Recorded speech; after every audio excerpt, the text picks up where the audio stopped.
Let's see. Yeah. Thank you for Okay. listening. Hi, Mirko. Hey, Ananda. Nice to Is it have right? you. Did you pronounce it well? What I say? The pronouns are right. Yeah. Yeah. Yeah. Okay. So Yolanda it is. Yeah. Hi. Okay. Cool. We can say again. Um, I'm very happy that we're talking, that we found each other to have a interview situation, even though you're in Sweden, I guess, right now, and I'm in Vienna. Yeah. So, can you maybe introduce yourself? Like, who are you? What is your connection to WIENWOCHE? And yeah, how is Yeah. your how does your connection to WIENWOCHE, like, what's the past of your connection? Yeah. Okay. Hello, everyone. My name is Mirko Nikolić. I hail from. Was born in Belgrade, ex-Yugoslavia, where Sava and Danube meet, and been diasporic for now half life, and now I'm calling you from Sweden, Stockholm, where I live and work. So yeah, I'm trained as an artist, visual artist.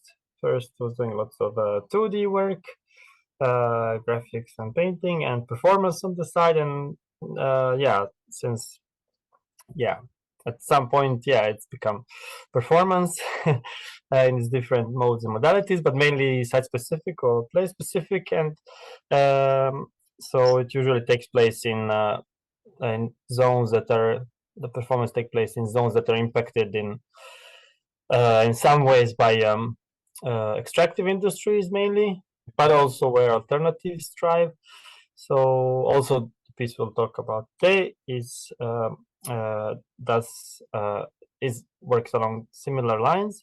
So there's usually text involved, storytelling, and some sort of manual work or body work. Yeah, and at WIENWOCHE, I still haven't been at the festival, Mm-hmm. but I've actually got in touch with the festival. I've asynchronously met one of the curators or the artistic director at the edges of an industrial town in Serbia. Another one is Smederevo, where there is a large iron smelter, which is causing grave pollution to the surrounding villages. And the artistic director Jelena Micic was doing work there previously, and I'm doing some other work there. So actually, this iron smelter has been some sort of a meeting point, Mm-hmm. and the smelter is on close to Danube as well. So yeah, that's the contact point, I would say. Yeah. Metallurgical industry, which again this other work is about, even though it speaks about another industrial town and mining town in Serbia. Yeah. I mean, our theme this year is it's getting cold in here, and what people maybe don't know, but they should know, is that we took a still from a video recording of one of your performances as the festival poster. Mm. So yeah, that's the connecting or melting point. Yeah. We're very happy to have you. Yeah, I would press stop now, maybe. Okay. And Yeah. Yeah. okay, Mirko, we talked a bit before, and you mentioned that the site where the performance, where the still is from, the festival poster, changed a lot, but also the context of the performance changed a lot, but also you changed a lot. Um, I would be interested to hear your reflection on that, or like the context that you mentioned that changed. Yeah. Okay. Like, where was the where Long was the story or performance? short. Yeah. So I'll just give some frame, I suppose. Mm-hmm. Uh, so yeah, my time that led to the performance. So the piece takes place mainly several places, but it is focused on East Serbia, which is and specifically a large copper and gold mining district, and one specific town in it, which has also a smelter.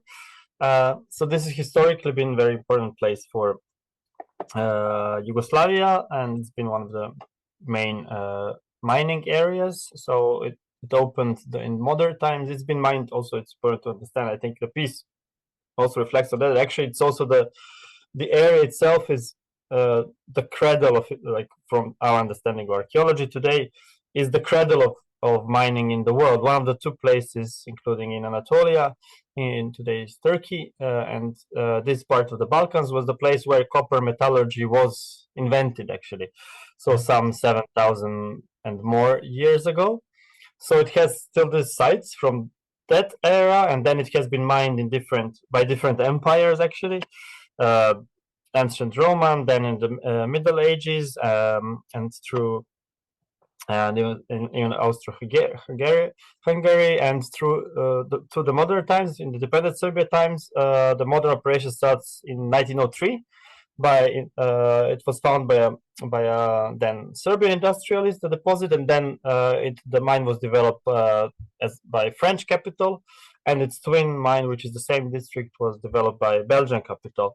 So it kind of contains this very long trajectory, and it goes very, very deep in the past, and still it's went to different phases. This we could call, actually, people would call it then the workers' movement.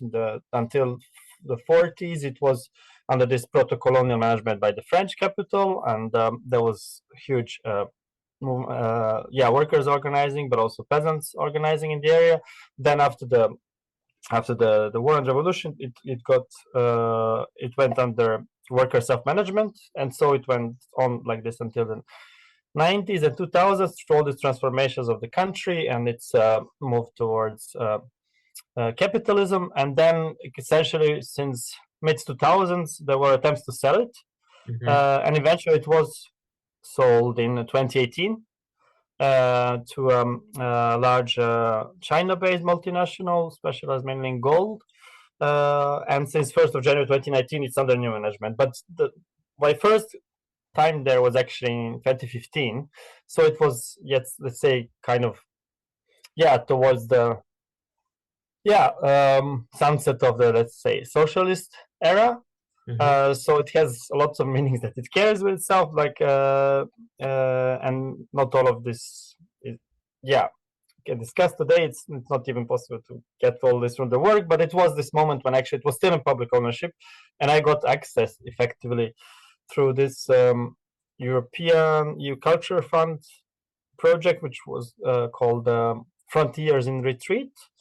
It was a multi-year project that involved a number of let's call it, they would say remote residences from all across Europe. One of the partners was in Serbia, and effectively in this way we actually, I think to a large extent, because it was still a public company, there was we were able to actually obtain also access to the plants themselves, to the mine, the smelter. So it kind of I was able to get an insider actually look into the workings of it. And it was this moment when actually there was still, let's say, public management, but there were issues, but however there was still some kind of hope, because smelter was rebuilt at the time. There was like a new technology that came in. There's been a lingering problem of air pollution for decades, but there was some sense of which there might be a change coming, but eventually somehow the change was, I guess, bigger than maybe many expected, but because some years afterwards it went into this the state went to this other partnership with this Chinese partner, and so today there's quite a different social and environmental situation. Okay, so a lot of history. It's not only a physical mine in a way that like goes into layers and layers and layers, but Yeah. also like a historical like Mm, layers and layers and layers and layers and layers. yeah. Okay, I would stop here. Mm, Okay, so you gave us a lot of the historical context mm. of the place where the performance happened itself. And yeah, we we can see that there are many layers of colonialism, workers' rights, ownership, environmental rights, which are still going on, but also in the past. So let's talk about the performance that happened there. You said 2018 you were there. Did the performance happen at that time or 15 to 16, yeah. 15, And 16? then, yeah, I revised the work a bit later with some additional narrative as well. But yeah, the kind of the event itself, or the piece was, yeah, early 2016 maybe, and the research in 2015. So yeah, 6, 7 years. Yeah, yeah. Well, at that time, I think, yeah, also to say a bit more, I was kind of in the middle of my, yeah, I was doing like PhD as well, and I was specifically looking at, how to, yeah, I think, yeah, I mean, it's just another moment as well. Now thinking back, it's like 2015, it's even before Paris Agreement. I mean, it's just another moment, but I was also more uh, at the time also going through many processes of learning and unlearning, but essentially I was starting to get very concerned about, like, where does all this come from. I started opening, devices and stuff, and I was like, okay, this is the thing I need to somehow, yeah, deal with, and essentially started looking into what was within my reach. Like there was like ongoing mining booms already, so-called mining booms, like big waves of exploration in North Europe. And then was also invited and got chance to visit East Serbia. So it was also a lot of this dynamic of actually kind of really learning how it's not just designed in California, Mm-hmm. made in China, but Mm-hmm. there is actually all these many geographies that actually all everywhere in between, including Europe actually, because we consider often that in Europe there is no mining. You know, it's all been shut down and everything has been outsourced, but that's not exactly so. It's never been like that, and especially now it's actually it's changing dramatically the Mm-hmm. situation, because yeah, there is big push to open more mines all across Europe. So yeah, this region bore might have gave a special perspective to this because of all this, yeah, the cuts through time, and also these other multiple forms of, let's say, management or thinking how to do this industry. But Mm-hmm. yeah, I think as a kind of definitely outsider to this area, I had this, set of, let's say, naive questions. But however, I still think they are, valid in a broader sense. It's quite clear, it took me a while to get some grips to understand actually what's going on, to understand how this works, because I don't have any experience. I don't come from mining town myself, so I didn't know anything about mining or metallurgy. So there was a lot of actually learning, and I was able, as I said, to actually really meet folks, both workers inside the plants, and speak to some of them, but also people at the faculty of that is in the same town, mining and metallurgy. So I spent first of all time to actually understanding what does it take to actually get this metal, and of course it's history of, let's say, really humanity in some ways. It's very yeah, it's just a very important technological process, of course, that we came up with, how to smelt something, and how from rock you get wires today and all this tech. However, yeah, it's clear also very quickly if you look close enough that it's, yeah, it costs all of that on the bodies, on the workers' bodies, on the air, on the waters and stuff. So yeah, I the work was born really as a kind of simple, at that time, like proposition. Okay,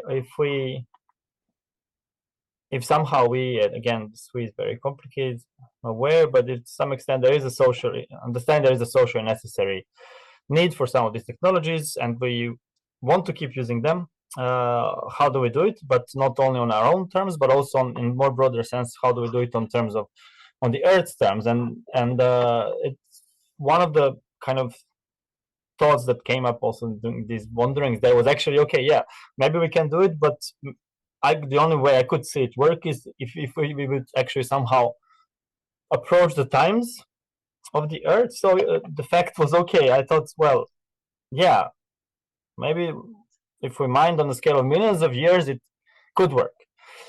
Fine. So the practical idea of it was actually to look also to plug into the kind of also tradition of you could say even like workers organizing, like in terms of slowing it down. So my basic point was, how do we slow this down? Because it's just too fast, I think.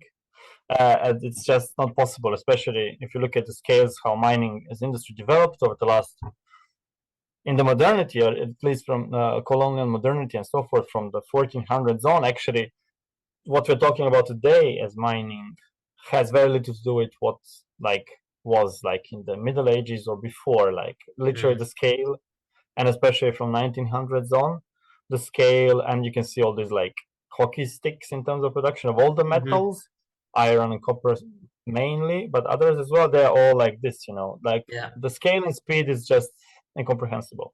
So the thought was, okay, how do we slow this down? And so it became like a proposition. I asked like, yeah, I thought, how do we, okay, how do we then, like, from the metal itself, how do we close the loop? And it was also going against the grain of this kind of mainstream understandings of circular economy. I thought, okay, well, if it's already up there, here above the ground now, this metal, actually, okay, it's been used, and once it's recovered from the old devices, maybe it's time to put it back into the pits and then actually leave it there. So actually unmine it. And of course, to some extent, it's very provocative, I would say, to the industry. But however, it kind of became this piece where actually we did it, and it went through the whole process, and in fact it was like permitted by different places to just do this as an artistic thing. But it was also really much more, I would say, about these conversations that were had, like I would say, if you speak to someone in a smelter, and I asked them, how do we make a mountain instead? I don't, let's not make metal, but let's remake the mountain. And then people would say, okay, well, how? Maybe. Yeah. And then there was an approximation of how to remake the rock, actually. And it kind of plugged partially into the processes there. And in fact, at the end of it, from the recycled copper, very small amounts, through the smelter and so forth, like I just took some slag, which it's all technical, but some pieces of rock that are considered to some extent waste, but they're still useful. They still have some copper and gold in it. So I actually put it back into the old pit as a sort of sign of, I would say, reconciliation. But actually, I think really, I still, of course, it was a very creative, like, practice. But I still think like, with this sort of manual labors are sort of somehow prefigurative. We would need to move towards some kind of thinking in these terms as well, how to effectively give back and leave be as well. So it was, I would say, prefigurative. I can't say that this is the solution for the industry to kind of start doing this and putting back, but still, I think it was a gesture which kind of just was a really kind of just to open this up. What's the horizon rate? That actually the industry works on the basis of 1 to 10, 5, 10 years, 50 max maybe of the deposit, but actually communities last longer, and effectively you get ghost towns and extract. So the impacts on nature last way longer, hundreds of years sometimes from the mines, and even more. So in fact, the horizon is really this much longer, and in that way, I think there are lots of other labors or forms of labor and manual labors and value can be really thought about. Really, like what is the economy really, and what's the value, especially if we look at this process that we are dealing with entities, bodies, and forces that effectively are beyond our timeline. So they would need to be intergenerational in some ways. And how does all this come together in some ways? So it was just a small prefigurative gesture at that time. Yeah.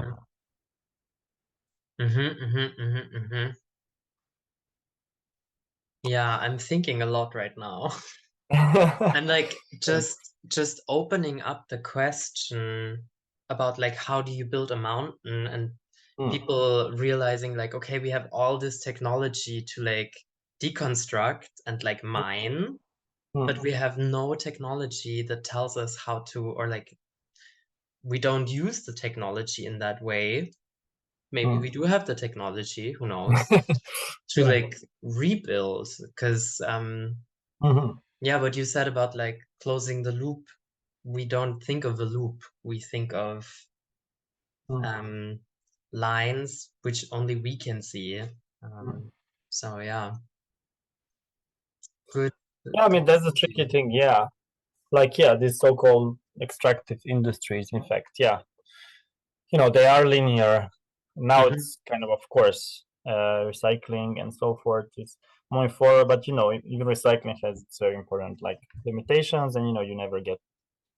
I mean, officially you can recover. For example, copper can be used forever, which is also interesting. It kind of doesn't lose properties. Some metals can, but the point is you still use energy, and there is lots of labor involved and energy, fossil fuels or whatever, for all this process. So it's still like somehow huge investment. But as you say, that how to reconstruct, and I mean it's just kind of fairly, it comes also from this simple, as you say, like well, I don't know what's the word, maybe amazement. But when you're in these kind of places and with the open pits specifically, this open pit that is next to this town board, people in the area would say that actually it is like one mountain that's close by, which is a pretty striking like pyramid like mountain. It's like this mountain but on reverse. That's how big the hole is. So but it just reflects the fact that there was a mountain. And it's just like it takes quite a bit, I would say, to sink in first, because it's void in fact. But this is not void. I mean, there are, I would say, I call them, specters of the earth. Yeah, it's pretty huge that actually mountains are being disappeared. And maybe we're definitely not so good in building or remaking these kind of things. I would stop again. Yeah, sure. Okay, so okay, you mentioned... Yeah. Sorry. I just was checking if it was on. Yes, sorry. You mentioned how the place where the performance took was going through a lot of changes of, say, ownership, but also management, environmental change, and like you painted this picture for me very visibly of the mountain disappearing and becoming like a void, so to say. So there's a lot of change involved, and you mentioned yourself that like the performance took place in 2015, 16. I guess there's also a lot of change in your approach to things, and maybe also your working approach. So I would be interested to know what changed in you. What kind of mountains are gone? Where is a void? Where are new mountains? Like what happened to you and your working processes? Yeah, that's nice. With mountains. Well, in parallel with what we mentioned before, with the actual,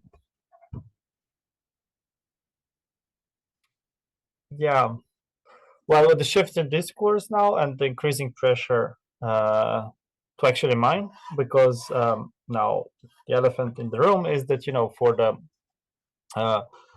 and this reflects very closely to the festival as well. So, you know, to kind of get out, get away from fossil fuels, the kind of the hegemonic pathway being plotted is actually, you know, the so-called energy transition, which implies moving towards renewables, which would then, of course, reduce CO2. So yes, they will. However, what's also kind of being opened, especially considering the very many communities across the globe and ecosystems and nature itself, is that actually, you know, this energy transition is metal intensive. So actually, what we're looking at is a move from fossil intensive to metal intensive kind of industrial society. Because yeah, all renewable technologies require vast amounts of metals, copper, iron, and then dozens of others called critical, strategic, and including these more like, let's say, new, like lithium, cobalt, nickel, and battery metals. So that's the kind of, this has been like a kind of growing tide of like happening discourse on the EU policy level and in the EU states. So in politics, but also everywhere. So this has been dramatically changing over the last 10 years, and especially like last years, there is a clear move that this is the solution. This is the way to do climate action. So, but yeah, still there is like a growing chorus of voices that, you know, what's kind of get confused and you know, do not unnecessarily take on the logic that, you know, in order to save the planet, you need to destroy more nature, because that's what we're talking about. It's like mining, as much as it's kind of been technologically developed, like last decades or hundreds of years, is still a very destructive industry. And not only mining, but then you have the whole chain that leads then to our cities, like, you know, like battery refining, processing, smelting, and stuff, car industry, and so forth. So this is the kind of hinge today. So in parallel to this, my understanding has been growing as well, and, you know, it's been I'm also active around these issues and supporting different communities in struggle. So I've been just simply said I'm going much more, and I'm very committed to trying to keep things in the ground. So, but also, so it's not only about fossil fuels, but it's also really about recognizing, I think, and many think, this kind of actual connection that, you know, it's not well, you know, even the fossil fuel society is built on metals as much, and you see all these metals have already been extracted heavily, and in fact now we're extracting more metals than ever in history. Numbers are astonishing, and the shift to renewables would imply, like in some cases, you know, doubling, tripling, 10, 20 times more even than today. So it's just very it's very complicated, but at the end of the day, it's like also what's problematic about it. There are many aspects, but one of the main ones, I think, is also the justice and aspect is that, in fact, there will be more sacrifice zones, more sacrificed communities, and there's a shrinking space of challenge to kind of challenge this narrative, because there is a kind of growing consensus that this is the only way. But there are many other ways, of course, and many multiple ways. And so I think what I'm committed to and interesting is exactly how to stop destructive projects and how to actually dramatically reduce, in fact, use of all these materials. And now specifically talking, of course, about Europe, global north, but specifically EU, because that's what's not being actually envisaged. It's about mainly continuing business as usual, just replacing, you know, all the fossil fuel cars with all the electric cars and everything. So in 2050, everything will be, you know, just same actually, but it can't, I would say. So that's the kind of current, I would say, big picture, and accordingly also my practice is very much looking into these seeming contradictions, because also they are not, because also I think we've got a really clear lesson out the last year and so, that actually, you know, it's nothing so linear and clear, that in fact maybe, you know, it's not just renewables, we still need some fossils, and you know, we just maybe need to get them in specific ways, in other ways and stuff. So now we have more fossils and more metals than ever, everything together. So nothing is actually really even so determined, that in fact even the fossil industry is not going away anytime soon. But in the meanwhile, also metal industry is coming up as this climate savior. So I think there's lots of things there to actually really unpack and stand against and work for much more just climate action. That's clear. So things just get more and more complex. It's not, I mean, what I got so far from your performance is like you were looking at a way to like closing the loop of excavation in this. And what I got from you telling me now is that the industry is still not looking for this kind of approach, but just for, okay, we're not doing it with this, we're doing it with something else, but it's same as before in a way, just different material. And the same, I mean, that's the kind of also really key thing as well, is that, you know, there is a lot of attention now, for example, towards, you know, battery metals, so to say. And, you know, there are some very, for example, very visible and high profile justice, environmental justice struggles around lithium, for example, in Serbia as well, but also Portugal and other places across the continent. But the fact is that, you know, even let's go back to Smederevo, the iron smelter, and Bor, the fact is that all this is still based on continuous and expanded extraction of iron, copper, aluminum, all these so-called base metals. So, and copper specifically is also, in fact, maybe the biggest problem of them all, because in fact there's been some research around this. Actually, there is not enough copper for the kind of planned substitution of all, even not for the first generation, that if everything becomes, you know, like say windmills and solar, like in a couple of decades. So these are actually the core, and they've been the core also throughout the fossil fuel age. So the fossil fuels actually kind of just came on top. So it's not like we never got out from the copper age or iron age, bronze age. That's what's kind of also, when one looks at these kind of big narratives, it gets so much obscure, you know. You know, because, you know, it kind of also is logical when someone says, okay, well, we stop coal now and we actually do some lithium. But the fact is that there is this continuum, and this is this extractive continuum, and which has already been, as I said, really growing heavily over the last half century, especially like after from the 40s, 50s on. And it brought already so many problems and devastation to so many communities already, and there is very few guarantees. And now, because there's this urgency, so to say, to save the planet, there's actually often what's happening is that actually through policy making, often like industrial lobbying, actually the kind of the safeguards, the legislations, the stuff are going to get weakened, so the things get approved quicker and more things get opened, instead of actually looking at not repeating the same, you know, same consequences that were brought before, socially, environmentally. But no, now it's kind of a bit the opposite. So it's very concerning, actually. And in fact, back to Bor, where like the performance took place, actually, as you said, like there is, for example, before in the socialist times, there was actually a much more, it's a big maybe detour, but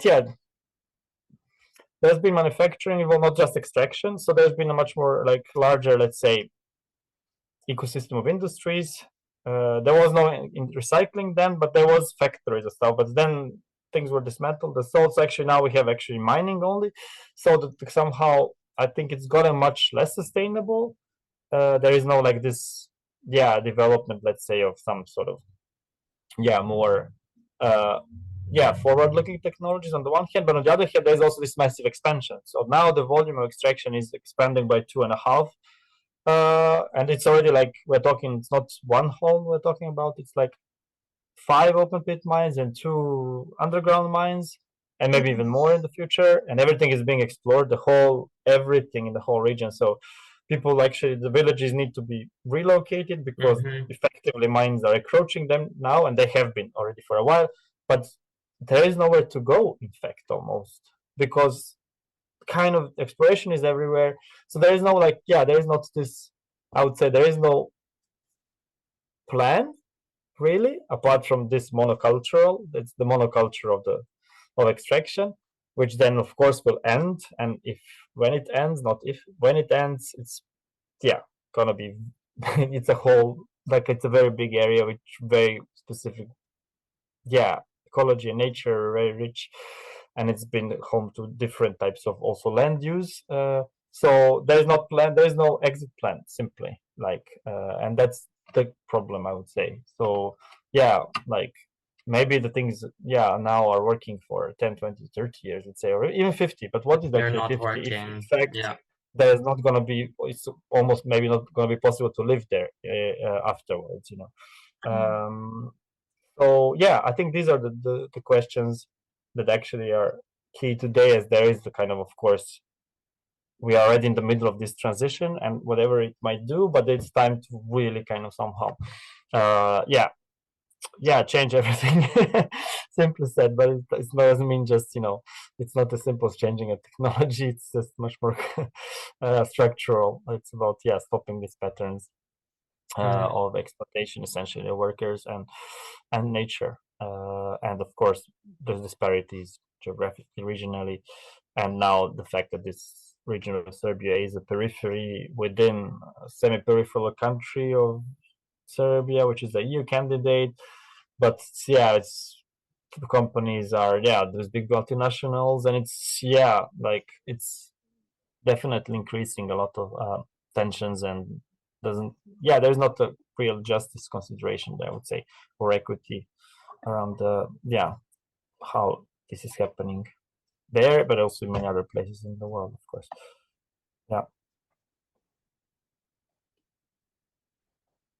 I would stop again here. Here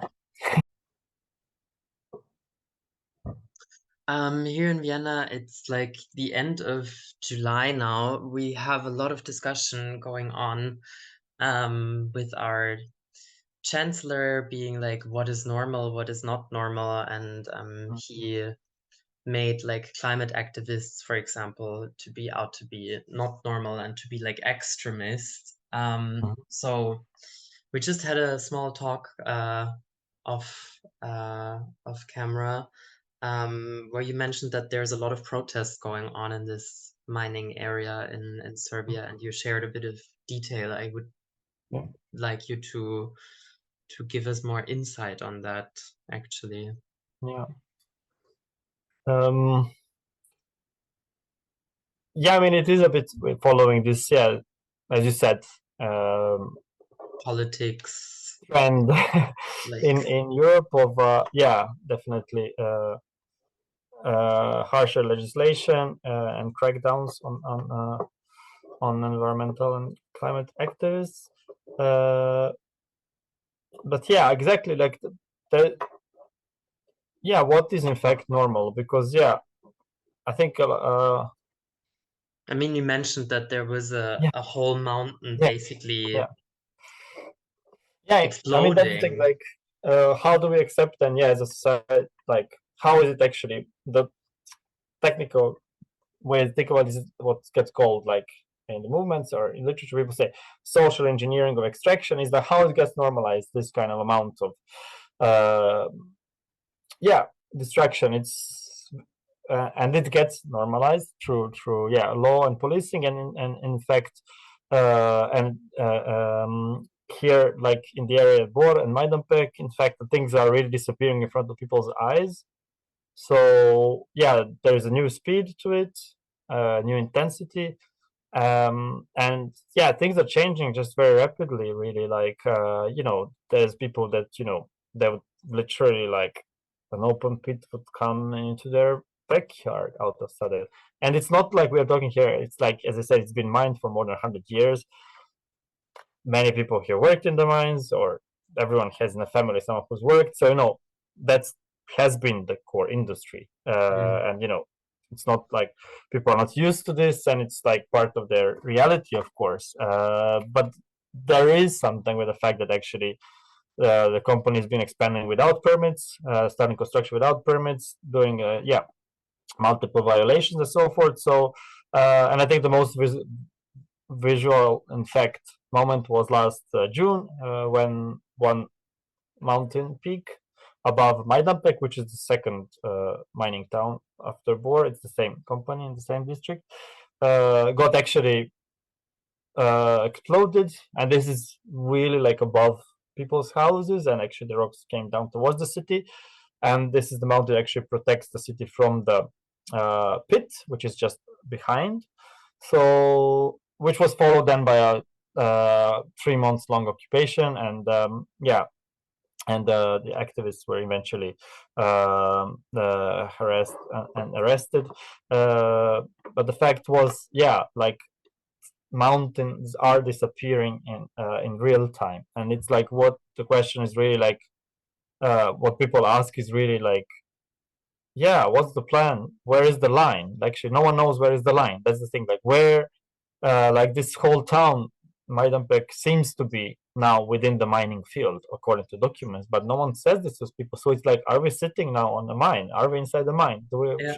When are we going to move? So this sense that it's going on for days now, months, and years, that actually there is no clarity, there is no plan, and, you know, it's things are just coming somehow to you. So there is no yeah, line of safety, line of understanding, of consent.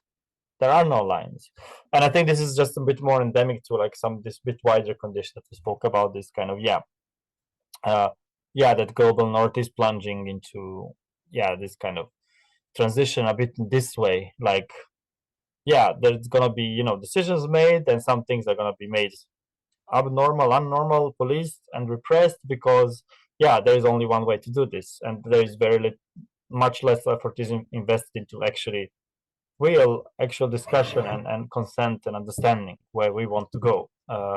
So the lines, like in Lutzerat, like, there is no line. Like, there is a 2-degree line, you know, well, just go over it, you know.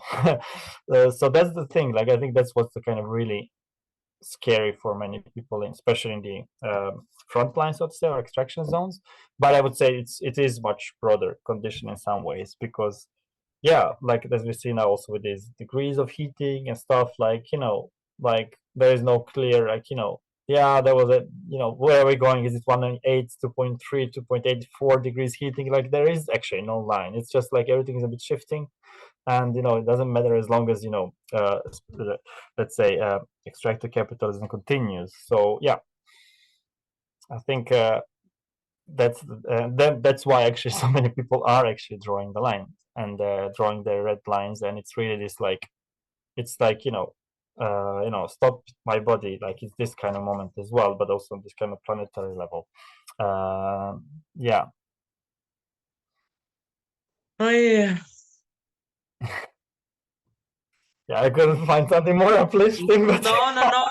Thank you so much for it's like, sharing your knowledge. It's great to yeah. get a bit of an overview, because I feel like that's a lot of the times missing, because things are so complex and complicated.